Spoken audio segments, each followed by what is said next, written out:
नव्या सरकारचं खाते वाटप जाहीर। देवेंद्र फडणवीसांकडे गृहमंत्री पदासह ऊर्जा मंत्री, कायदा मंत्री, माहिती प्रसिद्धी आणि सामान्य प्रशासनासारखी 5 खाती, तर एकनाथ शिंदेना नगरविकास आणि गृहनिर्माण मंत्रालय।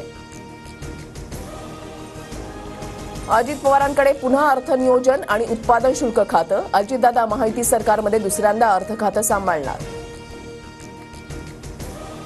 भरत गोगावले रोजगार हमी मंत्री, संजय शिरसाटांकडे सामाजिक न्याय विभाग, तर उदय सामंत यांच्याकडे उद्योग खातं कायम। गिरीश महाजनांकडे जलसंधारण आपत्ती व्यवस्थापन मंत्रालय, शिवेंद्रराजे भोसले सार्वजनिक बांधकाम मंत्रीपदी, तर चंद्रकांत पाटील उच्च आणि तंत्रशिक्षणासह संसदीय कामकाज मंत्री असणार। शंभूराज देसाई पर्यटन, खाण व स्वातंत्र्य सैनिक कल्याण मंत्रालय सांभाळणार, तर दीपक केसरकरांचा शालेय शिक्षण विभाग दादा भुसेंकडे। गुलाबराव पाटील मात्र पाणीपुरवठा मंत्रीपदी कायम।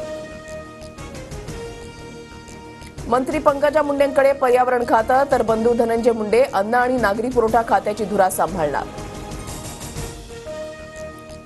धनंजय मुंडेंना मंत्रिमंडळातून काढा। मस्साजोगमध्ये उपमुख्यमंत्री अजित पवारांसोबत गावकऱ्यांची घोषणाबाजी। संतोष देशमुख हत्येप्रकरणी ग्रामस्थांचा संताप।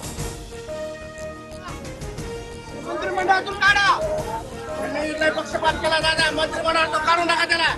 हो दादा, धनंजयला पद देऊ नका। ओबीसी नेत्यांची मुंबईमध्ये आज महत्त्वपूर्ण बैठक। छगन भुजबळांना मंत्रिमंडळामध्ये स्थान न मिळाल्यानं नेते एकवटले। नरिमन पॉइंट इथे संध्याकाळी 4:30 वाजता बैठक होणार। उपमुख्यमंत्री अजित पवारांकडून संतोष देशमुखांच्या कुटुंबियांचं सांत्वन। शब्द देतो, सूत्रधार कुणीही असो, आरोपींना सोडणार नाही। अजितदादांची देशमुख कुटुंबियांना ग्वाही। बीडच्या मस्साजोगमध्ये संतोष देशमुखांच्या कुटुंबियांशी शरद पवारांची चर्चा। संतोष देशमुखांच्या मुलीचा शैक्षणिक खर्च शरद पवार उचलणार।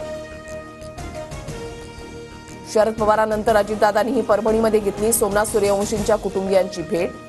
सोमनाथच्या शरीरावर मारल्याचे व्रण, दोषींना फाशीची शिक्षा द्यावी, कुटुंबियांचा आक्रोश।